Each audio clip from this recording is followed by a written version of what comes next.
தமிழக அரசியலில் இன்னைக்கு ஒரு மிகப்பெரிய திருப்பு முனையில் நின்று கொண்டிருக்குதுங்க. ஏன்னா மக்கள் இன்னைக்கு வெறும் யார் அமைச்சர் ஆனார் அப்படின்னு மட்டும் பேசவில்லை, யாரெல்லாம் அமைச்சர் ஆகிவிட்டார்கள் என்பதை தான் அதிர்ச்சியோடு பேசி கொண்டிருக்கிறாங்க. ஒரு ரசிகர் மன்ற நிர்வாகி, ஒரு யூடியூப் பேச்சாளர், ஒரு இன்ஸ்டாகிராம் ரீல்ஸ் பிரபலம், ஒரு தேர்தல் வியூக நிபுணர், ஒரு முன்னாள் IRS அதிகாரி, ஒரு 29 வயது இளம்பெண், இவங்க எல்லாருமே இன்னைக்கு தமிழக அமைச்சரவையில் இருக்கிறாங்க. இது சாதாரண அரசியல் மாற்றமா, இல்லை தமிழகத்தின் பழைய அரசியல் அமைப்பு உடைந்து புதிய தலைமுறை அரசியல் பிறக்கிதா அப்படிங்கிற ஒரு கேள்விக்குறி எழுந்திருக்கு. விஜய் உருவாக்கிய இந்த அமைச்சரவை ஏன் இவ்வளவு பெரிய விவாதமாக மாறியுள்ளது தெரியுமா? ஏன்னா இதற்கு முன்னாடி தமிழக அரசியலில் அதிகாரம் பெற்றவர்கள் பெரும்பாலும் பாரம்பரிய அரசியல்வாதிங்க.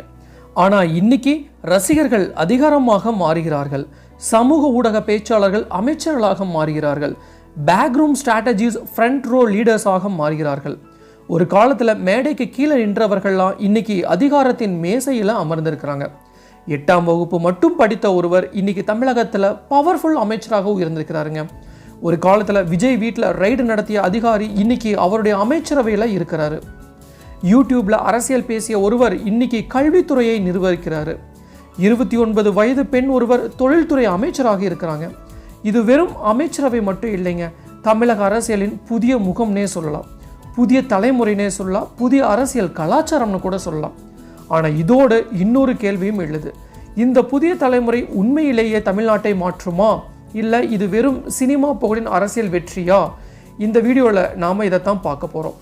என் ஆனந்த் அவர்கள் எப்படி ரசிகர் மன்றத்தில் இருந்து அதிகாரத்தின் மையத்துக்கு வந்தாரோ, ஆதவ் அர்ஜுனா பின்னால் இருக்கும் தேர்தல் ஸ்ட்ராட்டஜி பாலிடிக்ஸ் என்ன, அருண்ராஜ் போன்ற அதிகாரிகள் ஏன் அரசியலுக்கு வருகிறார்கள், KA செங்கோட்டையன் போன்ற சீனியர் லீடர்ஸ் ஏன் பழைய கட்சிகளை விட்டு விஜயை தேர்வு செய்தார்கள், ஒரு யூடியூப் ஸ்பீக்கர் எப்படி அமைச்சர் ஆனார், ஒரு இன்ஸ்டாகிராம் இன்ஃப்ளூயன்சர் எப்படி அரசியலுக்கு வந்தார், 29 வயது ஒரு பெண் எப்படி தமிழக தொழில்துறையை நிர்வகிக்கும் நிலைக்கு உயர்ந்திருக்கிறாங்க. இது வெறும் 9 அமைச்சர்களுடைய கதை இல்லைங்க, தமிழக அரசியலின் அடுத்த 20 ஆண்டுகளுக்கான கதையினே சொல்லலாம். ஸோ இன்றைக்கி நாம் இந்த வீடியோவில் இந்த 9 அரசியல்வாதிகள் அமைச்சர்களுடைய முழு வரலாற்றை பற்றி தான் நாம் இன்றைக்கி நம்ம வீடியோவில் பார்க்க போகிறோம். சப்போஸ் இப்போ தான் ஃபஸ்ட் டைம் நம்ம சேனலுக்கு வரீங்க அப்படின்னா மறக்காமல் நம்ம சேனல் சப்ஸ்கிரைப் பண்ணிடுங்க, கூட பெல் ஐகானை கிளிக் பண்ணுங்கள். அப்படின்னா தான் இது மாதிரி இன்ஃபர்மேட்டிவ் வீடியோ உங்களால் ரெகுலராக பார்க்க முடியும். வாங்க வீடியோக்குள்ளே போகலாம். தமிழக அரசியலில் இன்றைக்கி மக்கள் அதிகமாக பேசி கொண்டிருப்பது என்ன அப்படின்னா, அது வெறும் ஒரு புதிய அமைச்சரவை பற்றி மட்டும் இல்லைங்க, அந்த அமைச்சரவையில் இருக்கும் ஒவ்வொரு மனிதரின் பின்னால் இருக்கும் வாழ்க்கை கதைகளை பற்றி தாங்க. ஏன்னா இது சாதாரண அரசியல் அமைச்சரவை போல தெரியலைங்க. ஒரு ரசிகர் மன்ற நிர்வாகி இன்னைக்கு தமிழக அரசின் 2வது சக்தி வாய்ந்த அமைச்சராக உயர்ந்திருக்கிறாரு. ஒரு முன்னாள் IRS அதிகாரி, ஒரு காலத்தில் விஜய் வீட்டில் ரைடு நடத்திய அதிகாரி இன்னைக்கு அதே விஜயின் அமைச்சரவையில் முக்கிய அமைச்சராக அமர்ந்திருக்கிறாரு. ஒரு யூடியூப் பேச்சாளர் இன்னைக்கு பள்ளி கல்வித்துறையையே நிர்வகிக்கிறாரு. ஒரு தேர்தல் வியூக நிபுணர் இன்னைக்கு பொதுப்பணித்துறை அமைச்சராக இருக்கிறார். 29 வயது இளம்பெண் ஒருவர் தொழில்துறை அமைச்சராக உயர்ந்திருக்கிறாங்க.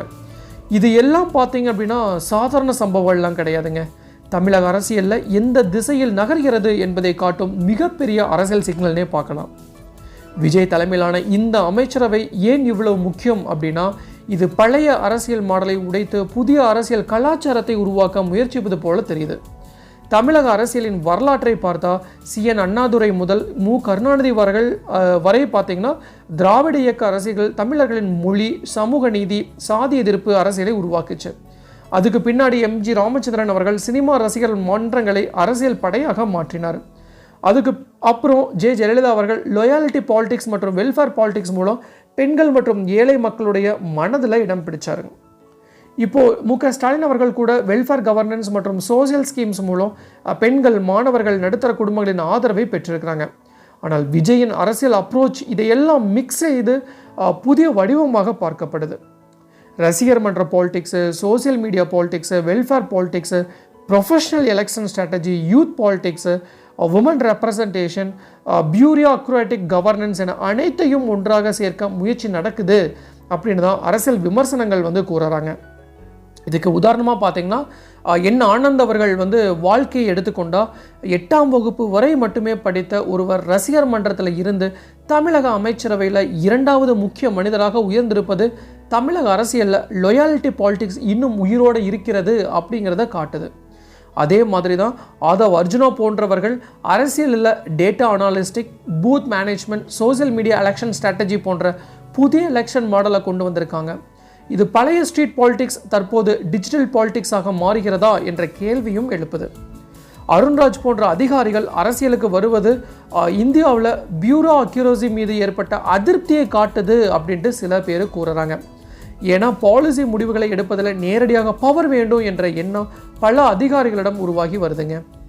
KA செங்கோட்டையன் அவர்கள் போன்ற பழைய தலைமுறை அரசியல்வாதிகள் விஜயை தேர்வு செய்திருப்பது அதிமுக போன்ற பாரம்பரிய கட்சிகளின் ஏற்பட்ட லீடர்ஷிப் கிரைசிஸை வெளிப்படுத்துதுன்னே சொல்லலாம்.